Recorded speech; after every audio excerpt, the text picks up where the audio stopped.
Hola, ¿cómo están? Bienvenidos al Cofre de Miguel. Hoy les traigo la quinta parte del documental sobre la historia del rock. Ya en esta parte nos vamos a adentrar en la década del 70. Veremos el comienzo del glam rock y el rock teatral de la mano de Alice Cooper, David Bowie, Tyrannosaurus Rex, Lou Reed, Roxy Music, Kiss, y en ese caso ya el rock teatral al mango con sus maquillajes, y el surgimiento del punk con la mayoría de los grupos más conocidos, los Ramones, los Sex Pistols, el comienzo de la New Wave con grupos como Talking Heads, The Police. O sea, nos metemos de lleno en los años 70, la quinta parte de la historia del rock. Another performer from Detroit was also, like Iggy, doing things a little differently.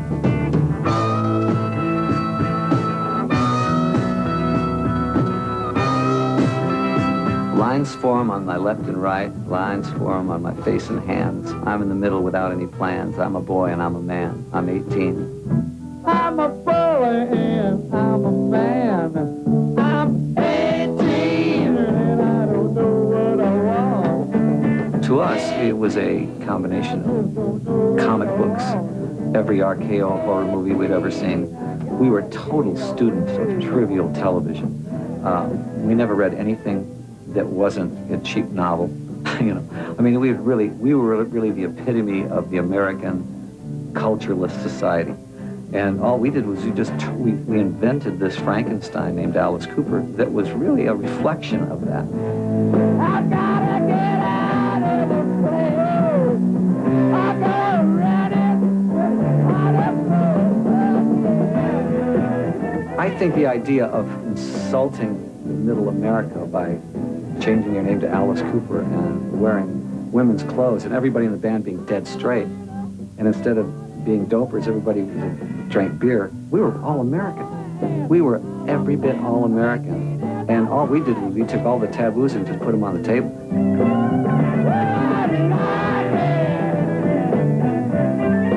What does it take?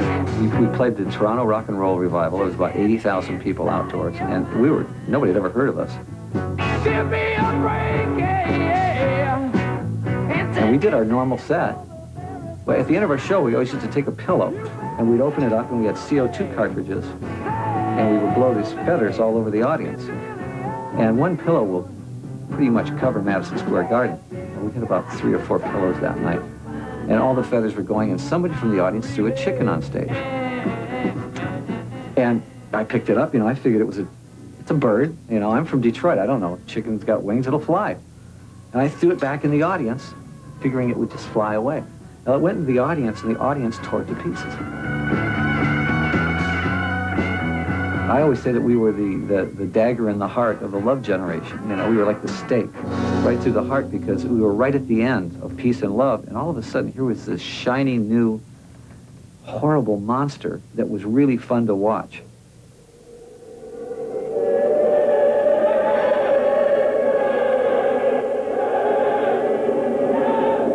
The most extreme image of the rock star as glittery creature from another planet came not from America, but Britain.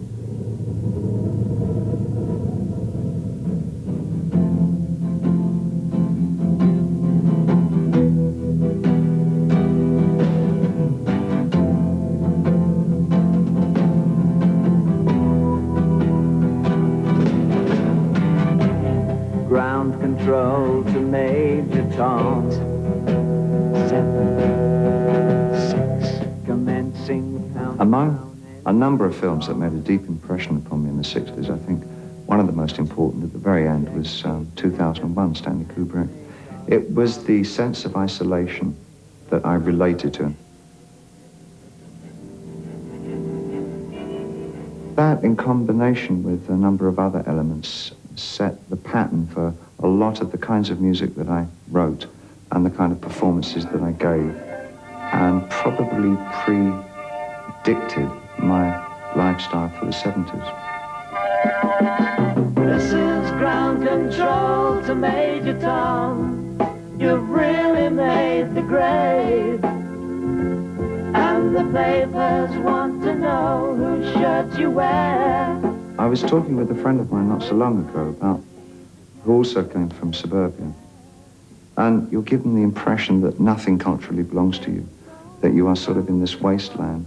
And I think there's a passion for most people who have an iota of sort of curiosity about them to escape and get out and try and find who one is and find some kinds of roots, you know. And both of us got out for the same reasons. Exactly that, a desperation and exhaustion with the blandness of where we grew up. David Jones became David Bowie and trained in theatre and mime before starting to do a series of mainly folk-based albums. Apart from the early success of Space Oddity in 1969, his record sold very poorly. Until his wife Angie suggested a bold publicity move. I knew I had a job in there somewhere, and it was a dirty job, but somebody had to do it, and I was the man for it. Or rather, I was the androgyne for it. Oh, you pretty things, don't you know? Bowie was the first rock star to proclaim publicly that he was bisexual or gay. He had already posed for the cover of one album, The Man Who Sold the World, in a dress, although this album cover was changed by the record company for its US release to an image that was thought to be more acceptable to the American market. Let me say it again, you gotta make way for the Homo superior. On his first visit to New York, Bowie met Andy Warhol, and he was to draw considerable inspiration from a group of actors associated with the factory. Will somebody wait for me? Sugar sweet, so easy. Bye. When I was doing Andy Warhol's Pork in New York, they said Pork was nothing but a bunch of naked freaks running around on stage doing perverted acts, you know. We were going, yeah, come see the show. Anyway, when Bowie and Angela came to see Pork, and she started to meet all the cast of Pork, people were dyeing their hair purple and green. Lee was coloring his hair with magic markers. We wore fingernail polish out in the clubs. We wore our fingernail polish on the street. We dressed, you know, just as crazy on the street as we did on stage. Angie began to push David in that direction. Without any of that, David would have just continued having The Warhol look that had begun to influence Bowie, it was the New York sound as well. Velvet Underground became very important to me. There was this sort of mixture of rock and avant-garde. Cale's influence of avant-garde and Lou Reed's very fine pop tunesmithism. He was a very fine pop writer, and the combination was so brutal. While in New York, Bowie got to know Lou Reed, as well as the irrepressible Iggy Pop, who, in imitation of some of the Warhol superstars, had started to cover himself with glitter on stage. To me, they represented the wild side of existentialist America.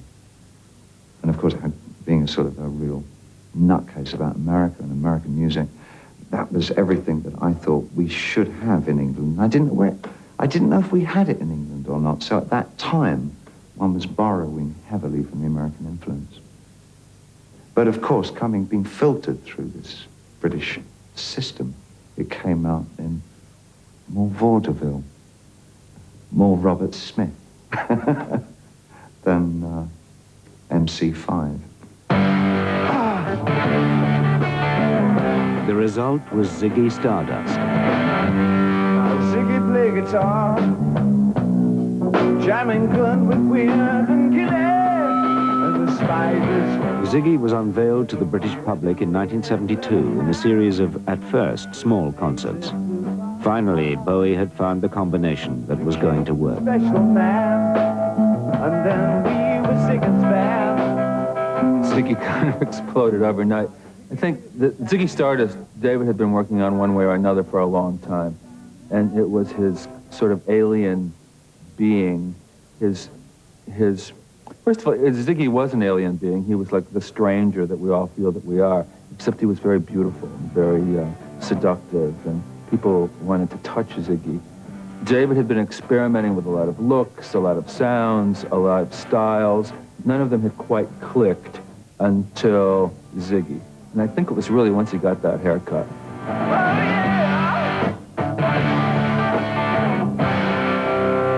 Now Ziggy plays Quinto.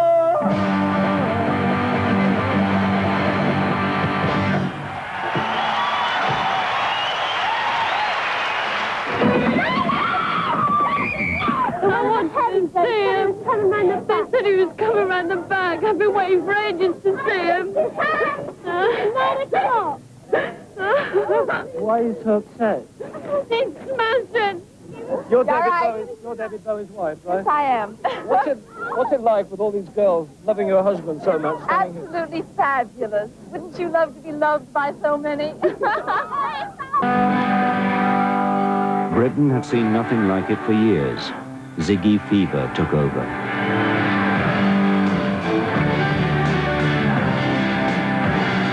A key element of Bowie's chart success in Britain was the hard, muscular sound of his guitar player.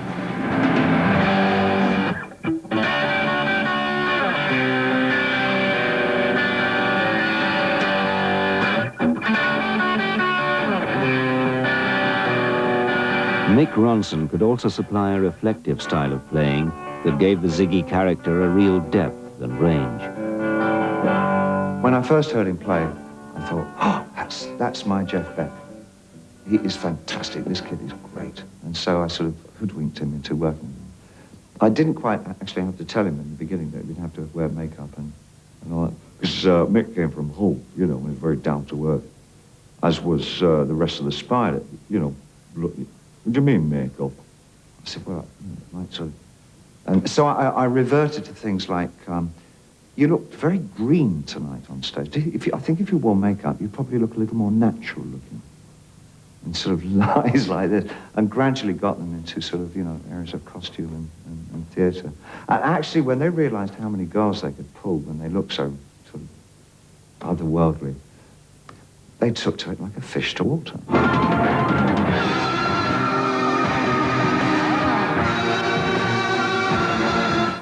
For me, when I was on stage, I was kind of doing what I had to do, you know. I mean, just as I guess what I felt I had to do. It felt like the way I played, you know. I think a lot of people saw it as a very good sort of counterfoil between me and David, because David would be more delicate and a little more woman-like. And I was kind of like stomping along on the side there, a bit more like I can't really say bricklayer, but that's kind of what I mean, you know.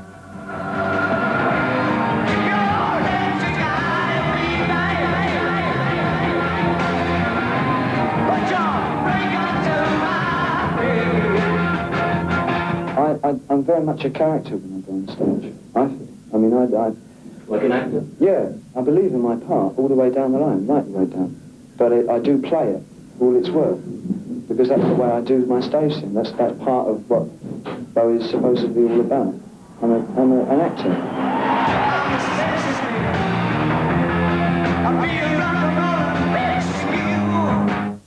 The chief ingredients were to de-violence the look of Clockwork Orange.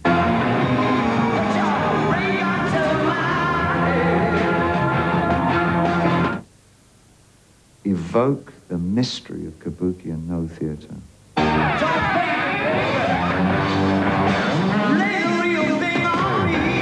But if you'd asked me at the time what it was I was trying to do, I had simply no idea.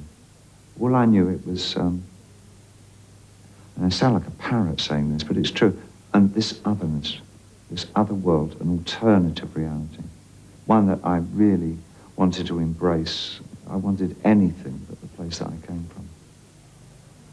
Bowie started to rely heavily on his manager, Tony DeFries, who surrounded him with all the apparatus and expense of a major star, regardless of the fact that there wasn't always the money to pay for it. Tony DeFries had this idea that if we just told the world that I was super huge and then treated me as though I were, then something might happen. In Britain, the strategy worked perfectly, and Bowie's albums sold extremely well. But in America, the real prize market, it was a different story. RCA Records in the States were looking for someone to bolster up their company roster, which had for years relied heavily on Elvis. DeFries sold Bowie to them, saying that Bowie would be a new queen of rock and roll to replace the king. But it soon became clear that a mainstream American audience was not yet ready for a rock star from outer space with a penchant for cross-dressing, and Ziggy made no impact on the US charts at all. The whole glam thing, like, was kind of great for me when I met Bowie and he was into that, and so I got into that. It was something that I had already seen with Warhol, but I hadn't done that then. So the 70s was like a chance for me to get in on it. I mean, that was one of the great things you could, and I'd learned that from Andy. You could be anything.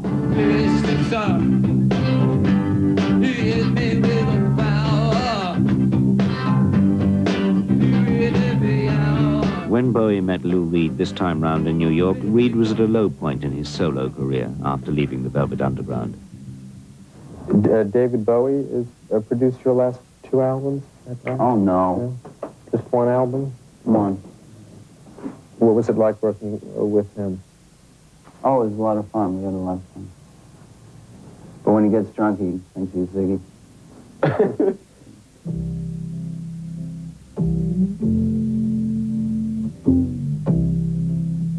Working with Bowie, Lou Reed was to draw again on the people who had inspired him in the first place, the hookers, junkies, and cross-dressers of New York street life.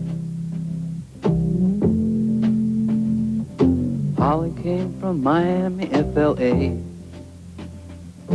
Hitchhiked away across USA. Plucked her eyebrows on the way. Shaved her legs and then he was a she. She says, hey babe, take a walk on the wild side. Said, hey honey, take a walk on the wild side. Walk on the Wild Side had been banned from the BBC as it was banned in the United States. What kind of repressive culture would ban a song? Candy came from out on the island. In the back room, she was everybody's darling. There were versions in the United States that were only 14 seconds long. Just go bleep, bleep, bleep, bleep, bleep, bleep, do, bleep, bleep, bleep. Wild side. Said, hey, babe, take a walk on the wild side. And the colored girls go do. Again, that desire to stir things up and move them a bit was there. Ladies and gentlemen, straight from this fantastically successful world tour. Back in Britain, Bowie's fame continued to grow, and a sell-out tour of the country ended unexpectedly when he gave a final concert at the Hammersmith Odeon. The last concert, I mean, that whole tour of England, we did a whole tour of England before we did this concert. This last night, it was a great last night too. There was a lot of energy there. It was kind of pretty sad in some ways too, you know, because it was the end of that period, you know. By now, Bowie's success had inspired a whole range of other bands in Britain. You girl on the run around, got me all around town. Got me, girl on the run around. A new movement had been born, dubbed, inelegantly, glam rock. Not since the days of Little Richard had the chart seen so much flamboyant showbiz glitter. I said, Mama, we're all crazy now. From Stardust to Baco foil, you could wear anything, so long as it wasn't denim. Even hardened old veterans like the Stones recognized a market force when it was happening.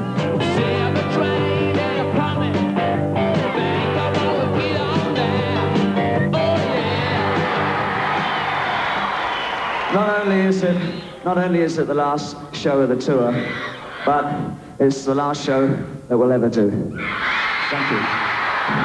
Bye-bye, we love you. So given the success of glam, many in Britain could not understand when Bowie decided to retire Ziggy at the height of his fame. But Bowie was ready to experiment with something new, and for another assault on America.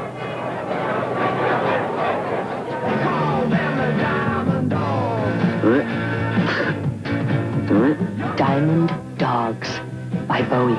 Available on RCA records and tapes worldwide. Diamond Dogs by Bowie. A Main Man production. Mama, Papa, calling for you. How was this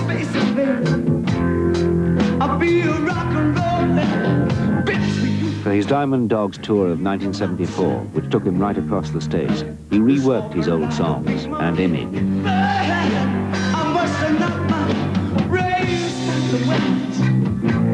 Out went the makeup and stockings. In came nicely cut soul boy suits.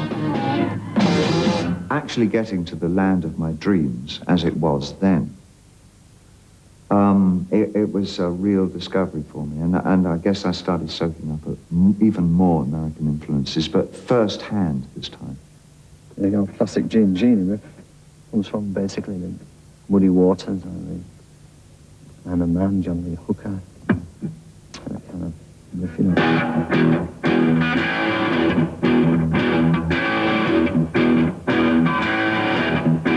I started writing songs city by city. The one that I immediately remember, of course, is Gene Genie. It was definitely out of Detroit and focused around Iggy. An Iggy-type character, to be fully fair. It wasn't actually Iggy.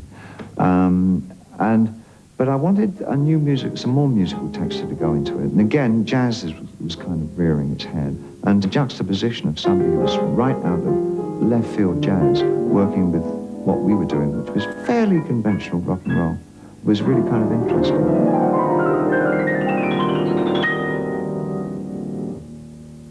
When I played the tune Time during the Diamond Dogs tour, it was a very theatrical tour, and the band was actually in the pit. It was very much like taking a musical Broadway on the road, a show on the road. And it had a 1920s and 30s setting feel, and I played like a swing-style piano, stride music it was called, in fact, with avant-garde touching. So you'll hear it was something like this.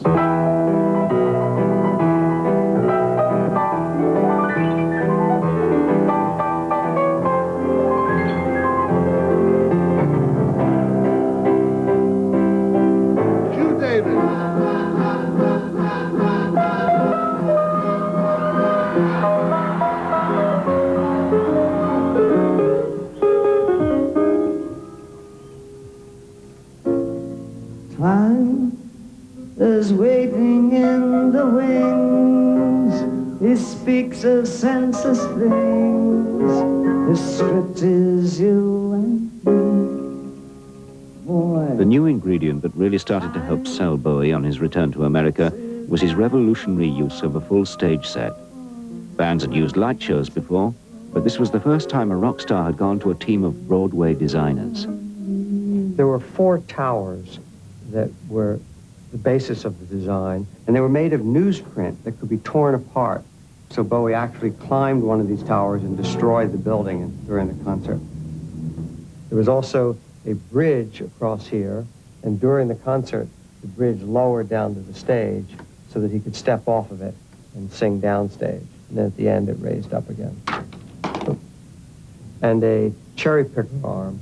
Ground control to Major Tom. There was a door that opened up, and this cherry picker arm came forward Commencing countdown, engines on. and extended out over the first 6 rows of the audience. Check ignition and may God's love be with you. The first time a cherry picker, I think, subsequently used by many others, was used in rock and roll. It was standing upright like that with an office chair on the top, and it was set in the window of a skyscraper, and I was sitting on the office chair on a telephone like some kind of male secretary.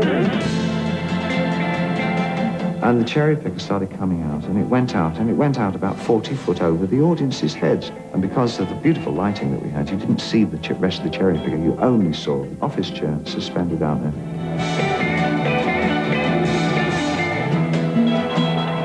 At the end of the song finished, I put the telephone back in its cradle. The bloody thing didn't go back.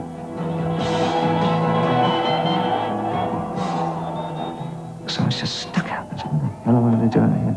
And the next song started, and so I think I did 3 or 4 songs. On this chair, I thought, what am I going to do when the show finishes? I can't go anywhere. I'm going to have to jump. They'd better catch me. I thought, no, Iggy's already done that. The press loved it, and the tour sold out in increasingly larger venues.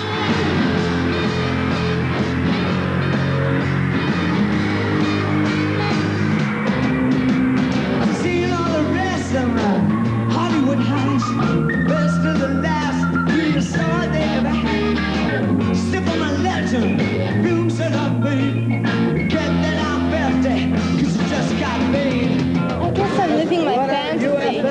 What's your fantasy? Bowie. He represents it all to me. Excitement, space. Pam's just the space cadet. He's the commander.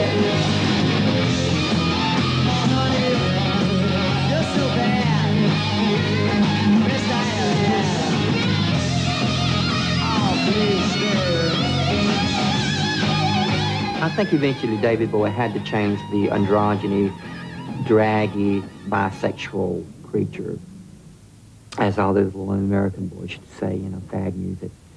He had to change because America just was not ready to completely let that come into the mainstream. Even Alice Cooper had to stop doing drag. Alice Cooper had to stop wearing lady slingback shoes.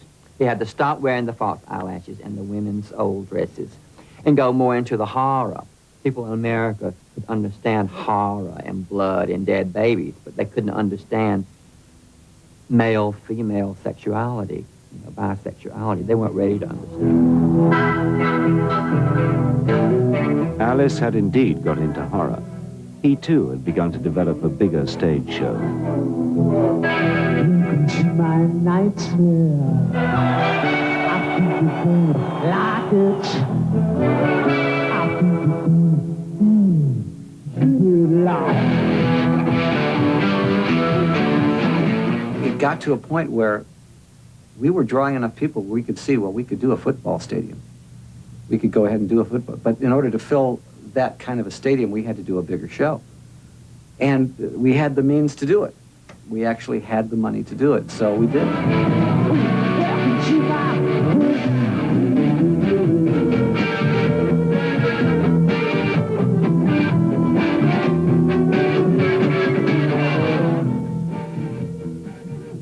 There were good commercial reasons for bringing theatre into rock music.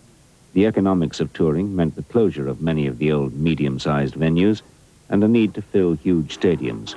The music alone was clearly not always going to be enough to do this. One band from New York City took it all to the logical extreme.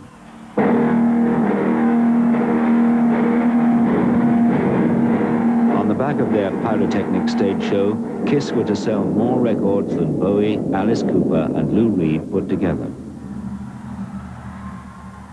When we were growing up, I imagine there were many people who were drawing pictures of the race car that they wanted to own someday. I think we probably were different in that during school, we were probably drawing pictures of what the ultimate stage would look like for a rock and roll show. The difference was we reached a point where we would take that drawing to somebody and say, build this. This is the model of the Kiss Destroyer Tour in 1976. One of the main elements here was to bring them up and over the amps and down these stage steps left and right, and so that they had energy that could attack the stage. One of the main elements in most of their staging is their Kiss logo. It wasn't designed by us, it really came from them. Kiss logo was really interesting because the logo that appears on everything to this day, I drew.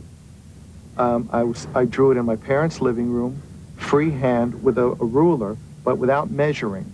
So I did it for a poster for a dance we were doing in New York City. And if you look on your album covers to this day, the two S's at the bottom are not perfectly parallel because I did it without measuring.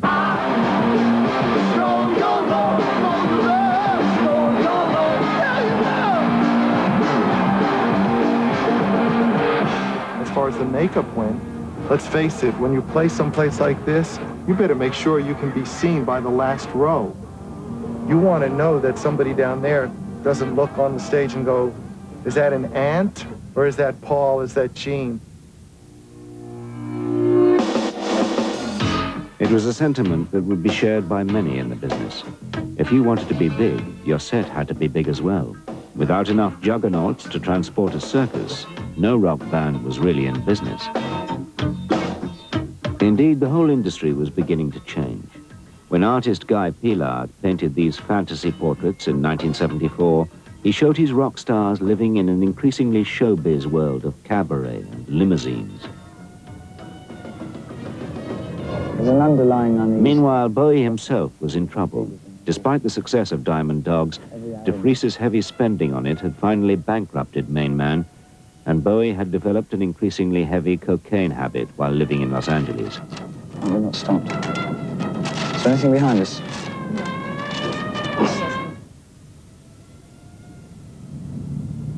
I think I thought of David Bowie, but I first was trying to figure out who would be Mr. Newton. Someone who was inside society and yet awkward in it. Like, I don't know how to explain that, but awkward in it. Someone that would be, find themselves, someone who is at odds with society. A new suit came in. It's not your color, it's blue. During the making of the film, David got more than into the character of Mr. Newton. I think he put much more of himself than we'd possibly been able to get into the script. I don't want to talk to anyone. It was linked very much to his ideas in his music. And towards the end, I realized a big change had happened in his life. Honey, what's happened to you? What's happened to me?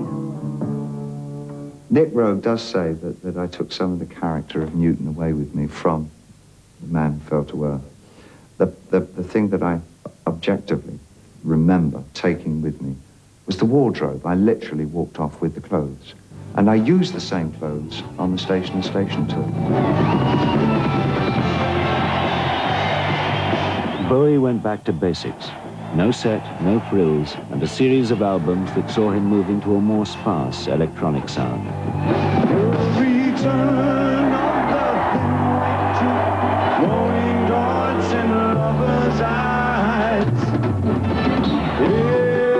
He also made a surprising move away from America. Well, I've got personal reasons for going to Berlin were really to get me out of Los Angeles, which at the time I knew nobody but bad people. And I was doing nothing but bad stuff. Joined there by another survivor of the era. Meine Damen und Herren, Mesdames et Messieurs, ladies und gents. Iggy Pop had also been managed by Tony DeFries, and it had ended in tears. He too needed a change. I'd always been fascinated with the Germans. A lot of guys in rock and roll like the uniform, you know.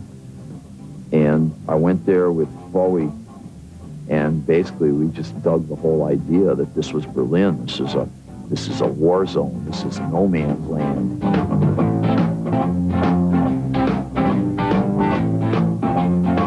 And I had this book of Jim Morrison poetry, and one of the poems in it was about modern life as a journey by car. I am the passenger, and I ride and I ride. I ride through the city sides. I see the stars come out of the sky. Yeah, I ride in a hollow sky. You know, it looks so good tonight. Heroes and Lust for Life were both pure German products. The studio where those were made had a gun turret, lookout post for the guys who would watch to try to keep people in the East, straight out the window of the control booth, and sometimes they'd wave to us. It's a hell of an atmosphere.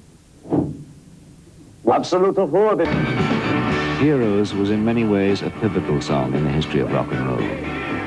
It looked forward to the simpler, more direct sounds that punk and the electronic music of the 80s would follow. But it was also an epitaph for an era when rock stars had acted out extreme roles in an attempt to confront themselves and their audiences with who they really were, when, on stage at least, they could be heroes just for one day. By the 1970s, rock music had started to take itself very seriously indeed.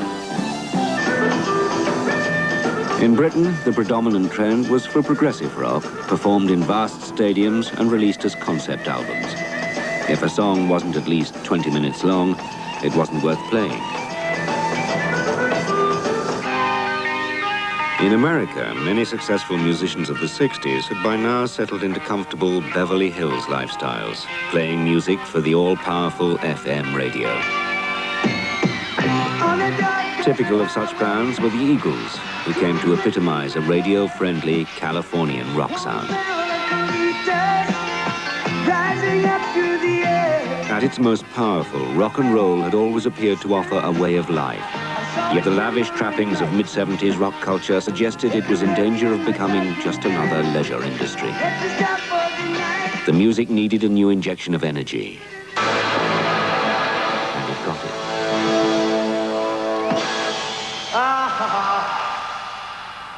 There was nothing else but pompous stadium rock, and it was all catered towards snobby university students. There was nothing there for Joe Bloggs in the street. I guess what was real popular in those days was disco and corporate rock, bands like Boston and Foreigner Journey, Toto. The dinosaur bands, they never really, they left you as they found you. I felt they picked you up, took your money, left you in a field somewhere, you know, and you were the same after you'd seen them, except they were richer.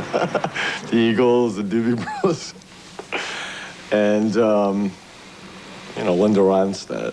You didn't see any bands that excited you when you wanted to be excited, so you just thought, well, maybe you can do that, or maybe you and your friends can have a band too.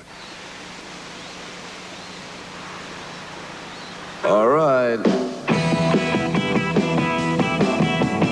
That's right. The first stirrings of a new direction came from a young Boston guitarist who wrote short, direct songs about love and suburbia.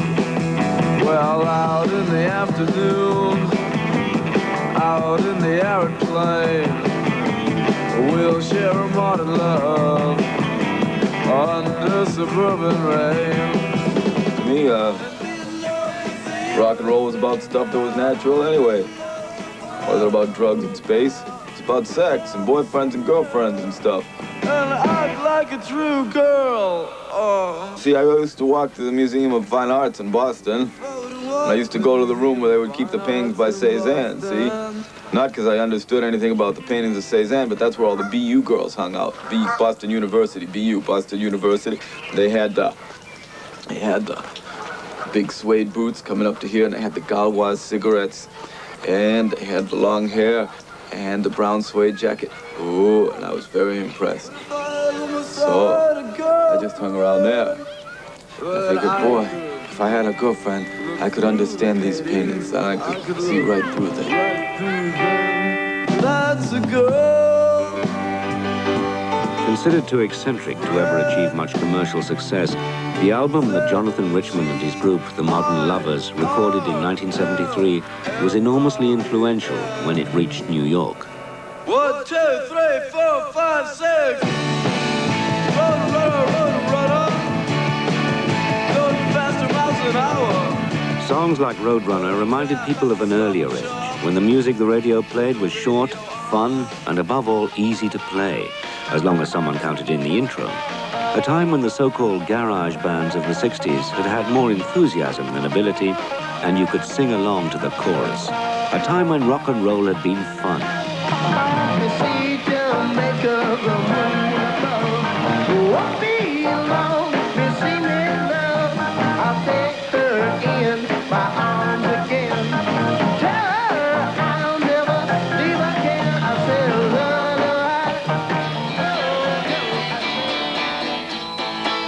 A New York rock musician and critic decided to not only reissue some of the old garage band records, but to start playing them himself.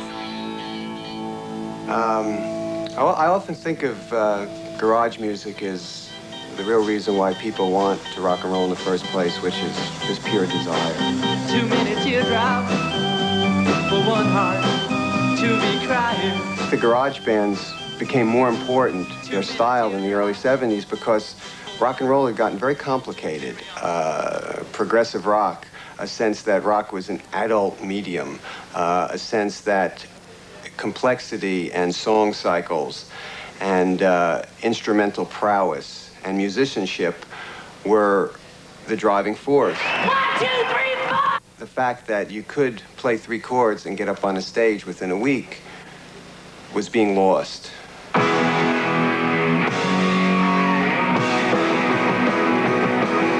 Joining Lenny Kaye to play some of these old garage band songs was the New York poet, Patti Smith.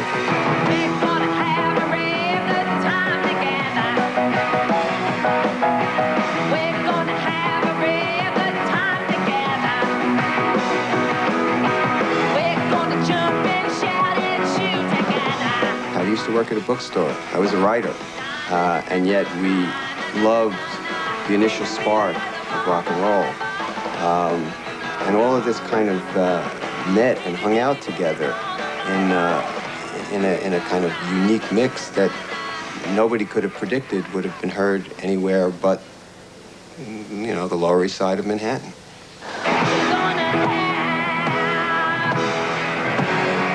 New York is the thing that seduced me. New York is the thing that formed me. New York is the thing that deformed me. New York is the thing that perverted me. New York is the thing that converted me. And New York's the thing I love, too. We weren't really sure what we were doing. We had a piano player, and he would play a few songs with Patti, then she'd do some poems, then I'd get up and do a couple guitar pieces. But there was never a feeling that we could have any kind of commercial success out of it. The boy looked at Johnny. Johnny wanted to run, but the movie kept moving as planned. The boy gripped Johnny. He pressed him against a locker. He drove it and he drove it home. He drove it deep in Johnny. The boy disappeared. Johnny found his knees, started pushing his head against the locker. Started it, pushing his head against the locker. Started having his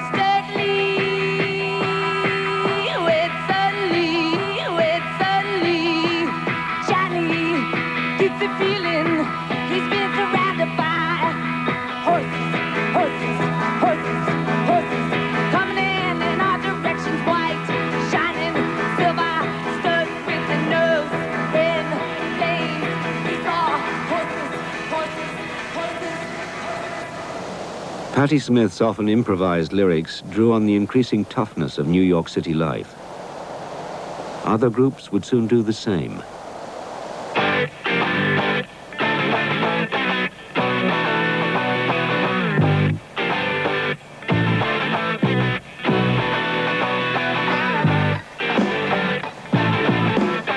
I was saying, let me out of here before I was even born. I was saying, let me out of here before I was even born. It's such a gamble when you get a face.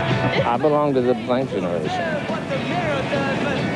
And I can take it or leave it each time. I belong to the blank generation, and I can take it or leave it each time. Where the hippie culture is what we wanted to replace. It failed, and it was pathetic. All these leftover people trying to pretend that, you know, handing out flowers was going to beat Nixon, you know. The New York Dolls and the sort of glamour groups had long hair. We decided to forget that, you know, and the costumes and all that. We hated all this stuff. It seems like not even funny pretense to us. And so we just sort of wore street clothes, which also happened to have, in some cases, safety pins. I belong to the generation, but we sure didn't look like any band in the world. I mean, we're the only band that had short hair, probably, in the world. And everybody worshipped us for it. They'd crawl into CBGBs. They were stacked up like these tires. So thirsty were they for reality.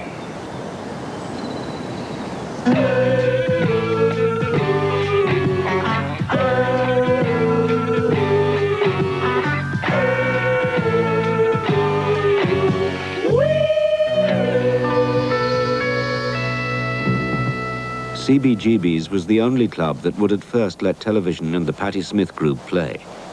They were joined there by a group who seemed to have even less commercial potential.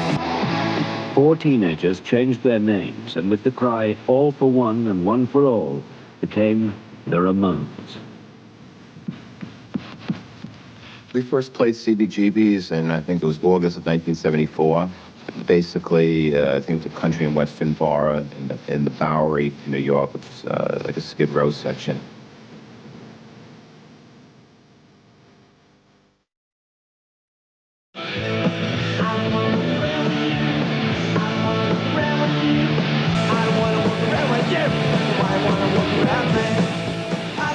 I don't want to get involved with you. That's not what I want to do.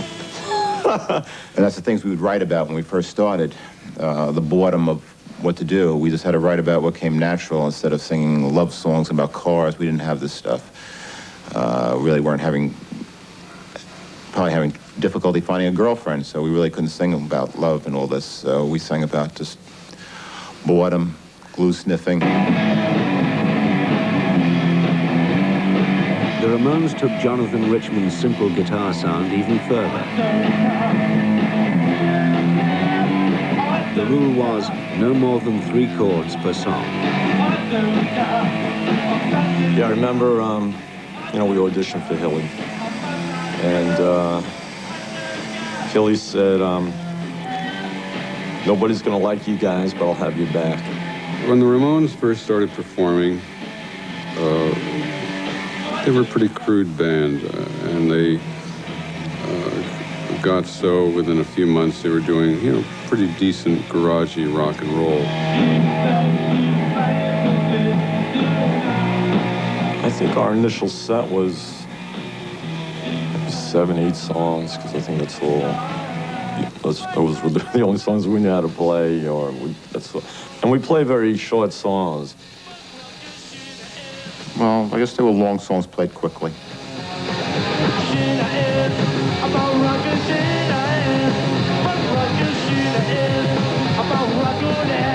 You felt like if somebody doesn't like the song, you'd be over to the next song before they know it, so that they won't get too restless. He always did all the counting on the songs. 1, 2, 3, 4. Don't know why. This came natural for him. He did it really well. Just counted to 4 well. We thought we were playing bubblegum music. It was sort of like a sick bubblegum music, and it just became punk.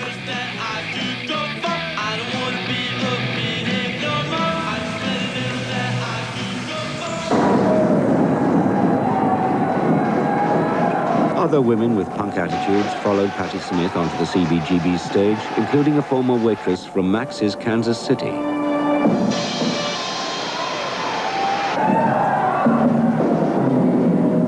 The thing that was really frustrating in the 70s was trying to play an instrument in a band.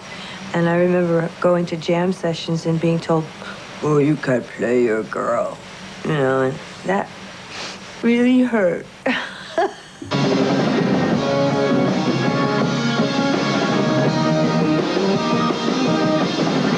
We were really sort of rebelling against the flatness of everything. We wanted to have sort of a really sort of fun thing, and I sometimes felt like a cartoon figure. Like a ring, bang, bang, like a ring, bang, bang, like a ring, bang, bang. While Blondie were very different from television and Patti Smith, it was this sort of eclectic mix and openness to experimentation which was part of the strength of CBGB's growing punk scene.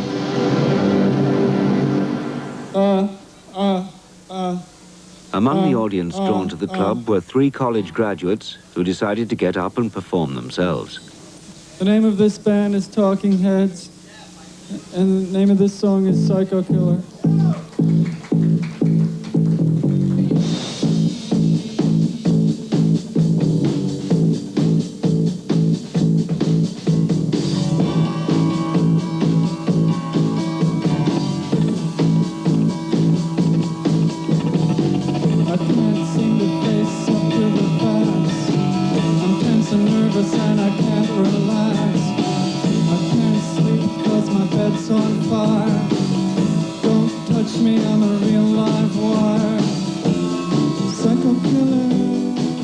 It almost seems as if I shoved myself on stage out of some desperate need.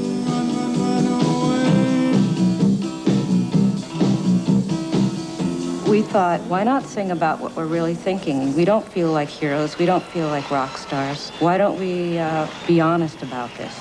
And it seemed to work. It was a gratifying thing to go out there and express all your insecurity while you're on a stage. Can't sleep? That's on fire. Don't touch me. I'm a real live fire.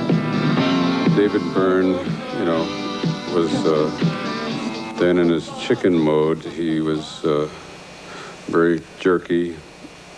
I'm talking about his movements. I didn't know him personally.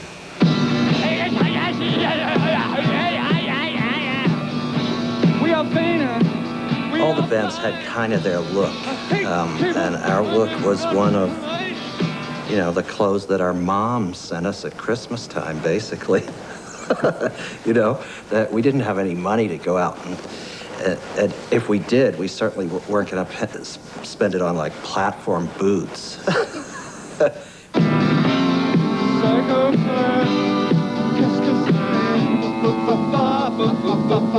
Psycho Killer I wrote, not seriously. I think I was writing it just to see if I could write a song. It was always very exciting for us to do something that we didn't quite understand.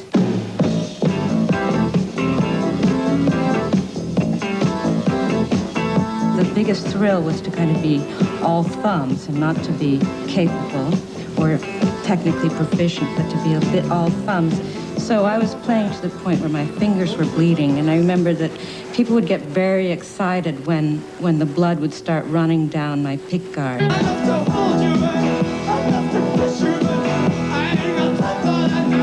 Punk wasn't a musical style, or at least it shouldn't have been, and to many people it turned into a particular musical style. It was more a kind of do-it-yourself, anyone can do it kind of attitude. If you only play 2 notes on the guitar, you can figure out a way to make a song out of that. And that's what it was about.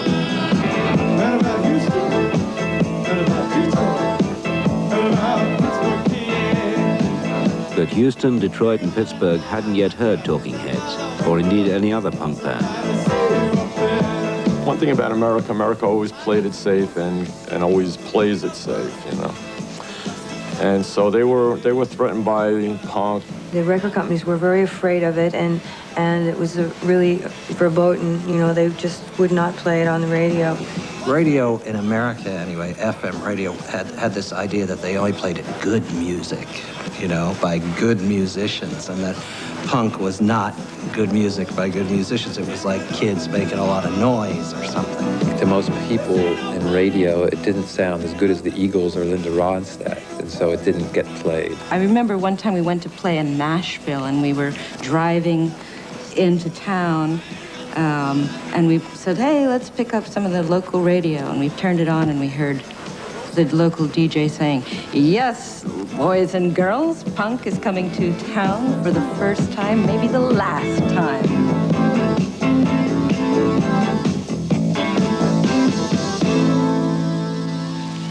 By 1975, it seemed as if the punk scene was destined to stay in the privileged possession of a small clique of musicians in New York and the odd journalist, an almost private pleasure.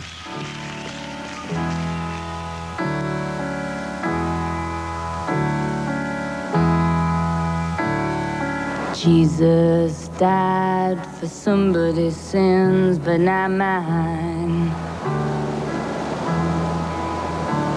Milton, pot of thieves, wild cord of my sleeve, thick, hot stone. My sins my own, they belong to me. Middle America was perhaps too affluent for punk. To gain acceptance, it would need to go elsewhere.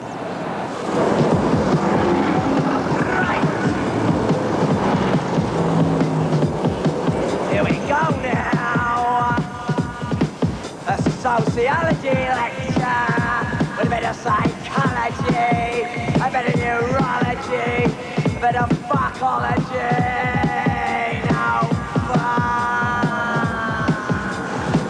An astute London manager had visited New York and brought back with him many of the ideas he had witnessed.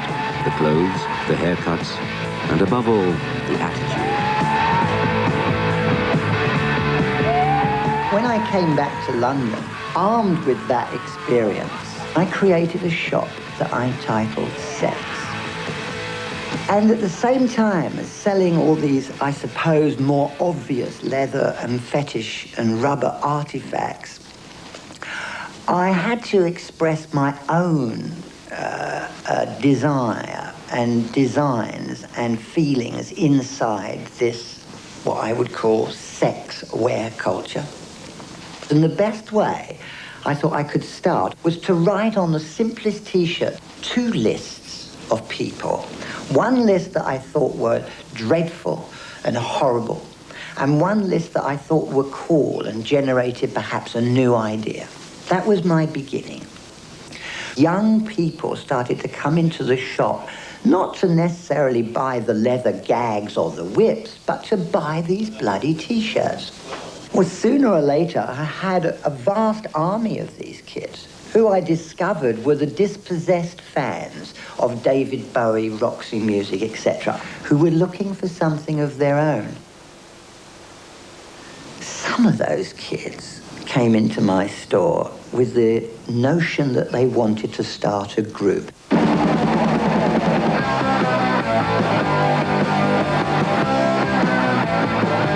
I'd always want to be involved with music to get me out of that depressing kind of environment I was brought up in.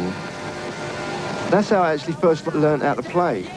I would I'd wake up in the morning, take a Black Beauty, and just play till my fingers were bleeding. Oh, like one little bit for 5 hours. I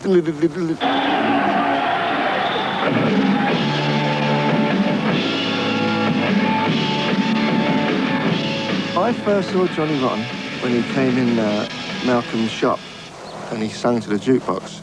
I said, what song do you want to sing, John? I hate sing. Just mime to a song and get at the end of the shop and use this. It was a shower attachment. I don't know what I was doing with it in the shop, but I had a shower attachment. Pretend this is a microphone, you're on stage. Mime to this song.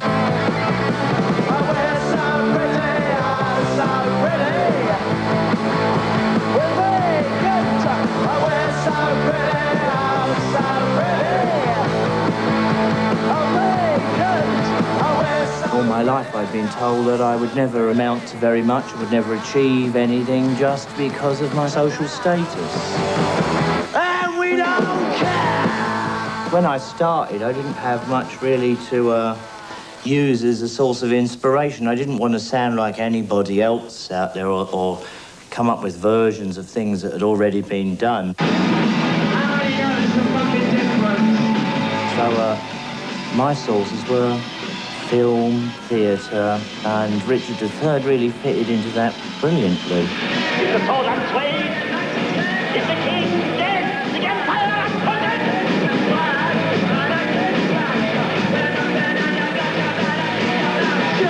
Because Olivia's performance was outrageously over the top. nothing but sons of death! That is how that cannot bring back a new weapon! Anyone can be nice.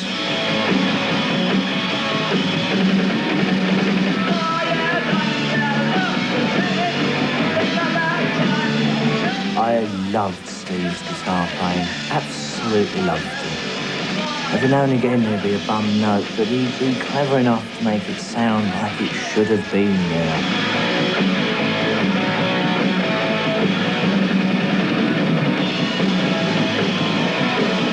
You know, that's why we sounded like we did. You know, John couldn't sing and I couldn't play guitar.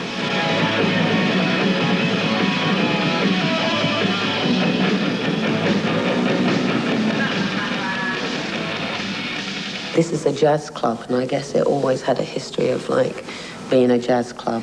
And I just never forget seeing the Pistols, and as opposed to people trying to get close to the stage, people were actually backing off and, kind of clinging to the walls and saying, let me out of here. And it kind of, it was great the way the band and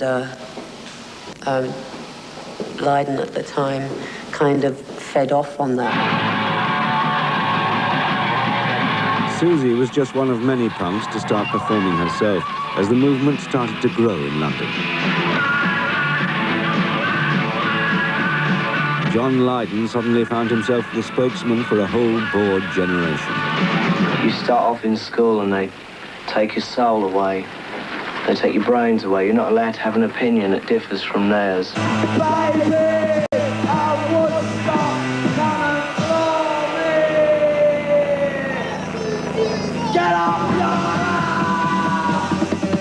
Punk in Britain was both more aggressive and literally more spiky than its American cousin.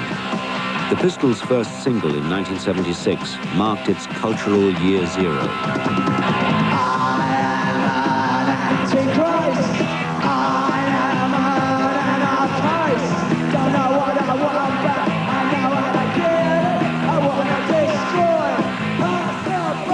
Going up to then, really, anarchy was mind games for the middle classes.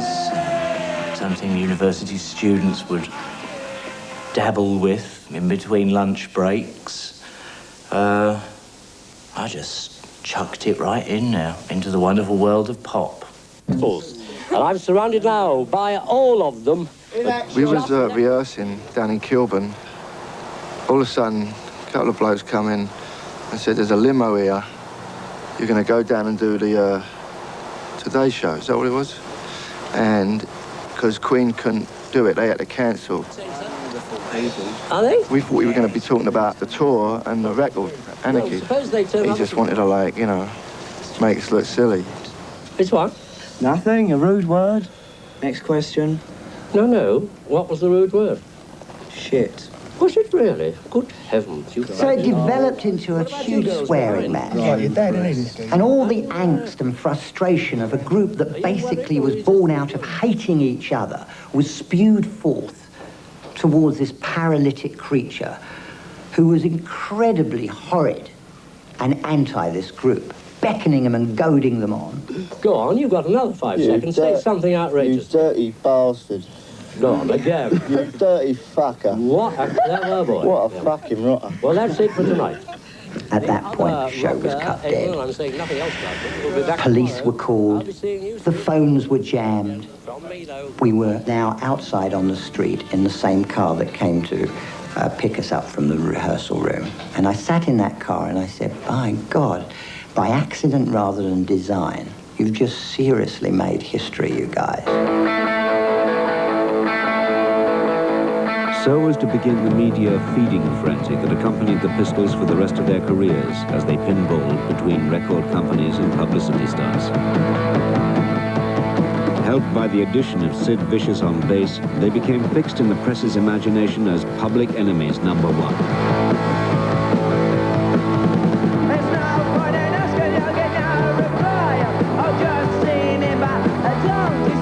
You know, it messed things up as far as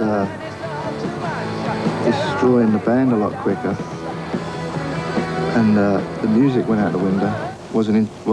That wasn't the focus then. It was more like, you know, what we're going to do next. What outrageous thing we're going to do next.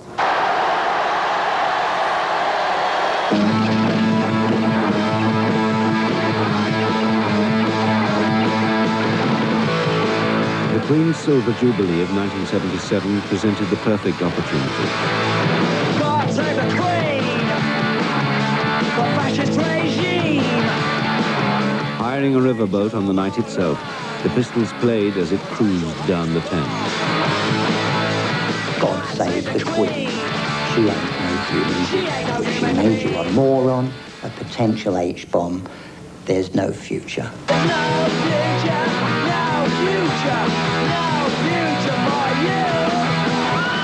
That's prophetic. You will have no future if you don't make one for yourself. It's as simple as that. If you accept the forms that be, then you are doomed to your own ultimate blandness.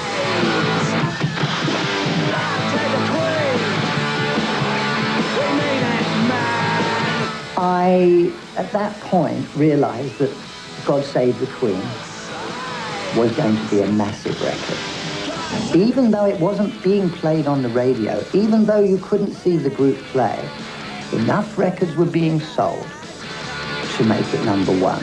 But the number one, for the first time in the history of the record industry, was a black mark because they refused to print the name of the Sex Pistols in the name God Save the Queen.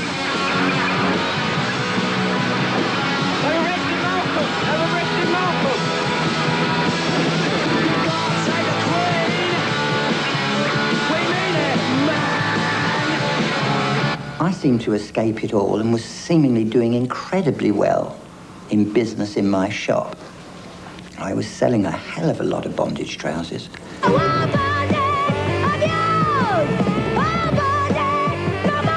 By the time of the Jubilee, punk had gone up like a rocket in Britain.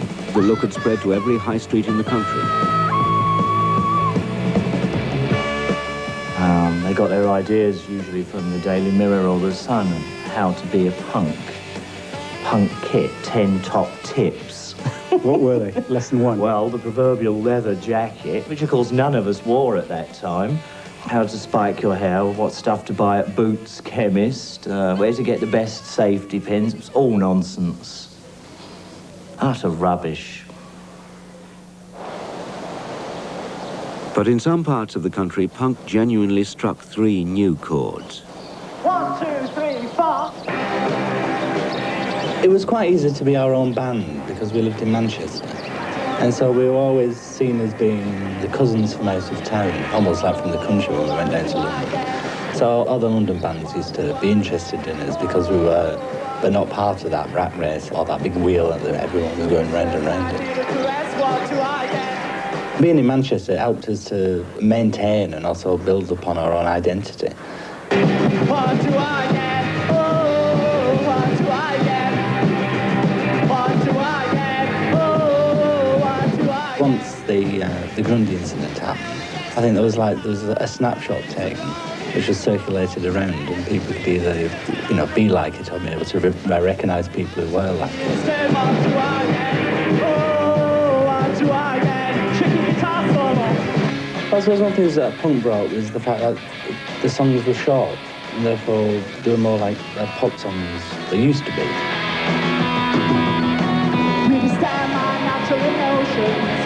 You make me feel I'm hurt and I'm hurt. And I thought one of the easiest things to do, especially with a pop song, is to do it with just the the inner turmoil of having no one to love and no one to love you back, and the constant yearning for that.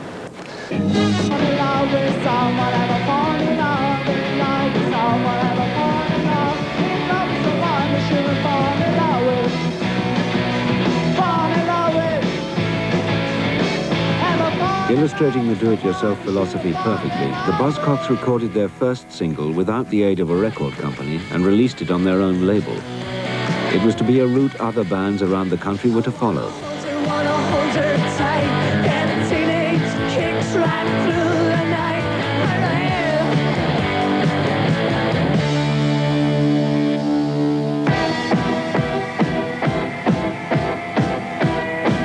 Just when punk was in danger of becoming a monotonous format, a London band who had started it around the same time as the Pistols branched out in a new, unexpected direction.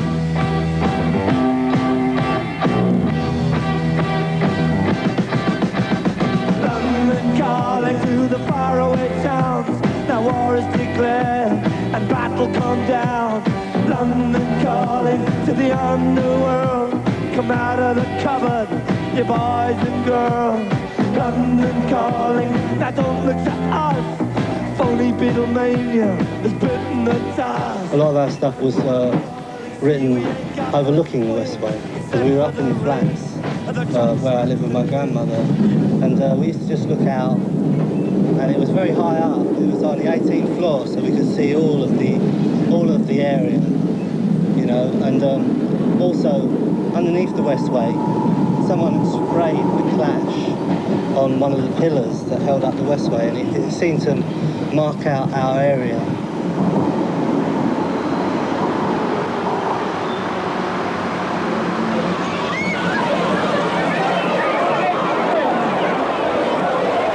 The train's been stopped, and down below on the Portobello Road, there's swirling chaos and looting.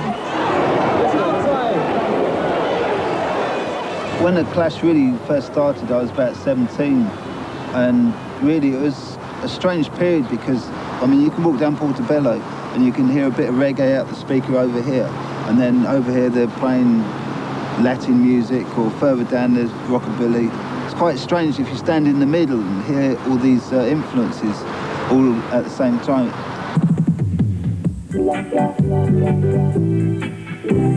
The influence that was really to affect the Clash was reggae.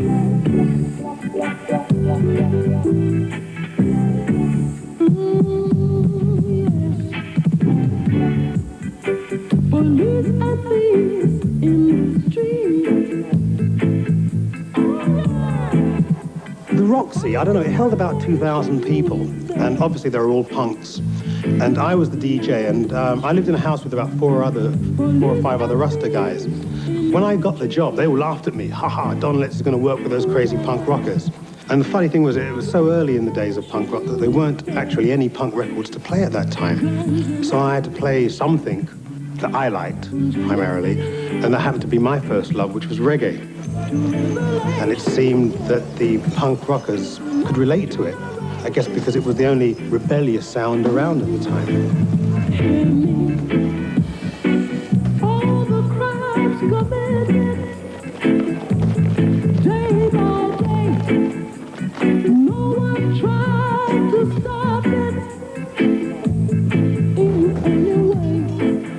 We were in two minds whether to cover another record, because we had enough ammunition of our own, but we just sort of liked the inclusion of that reggae feel.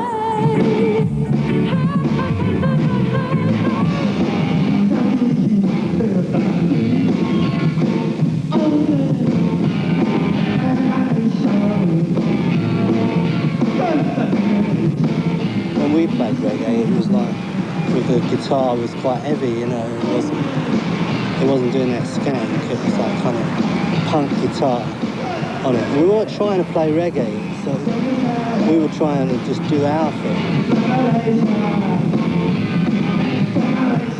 And like much of the way the 60s bands used to cover contemporary R&B classics, we covered what was the latest record from Jamaica. It happened to be Police and Thieves. It all kind of fit in with what was going on at the time. You know, some of the guys in the Clash were in the riots. A lot of white people would say, oh, reggae's really boring, the bass is always the same. But when you're actually in one of those clubs, you understand why the bass is as it is, because it's something to move to. It's your footsteps. It's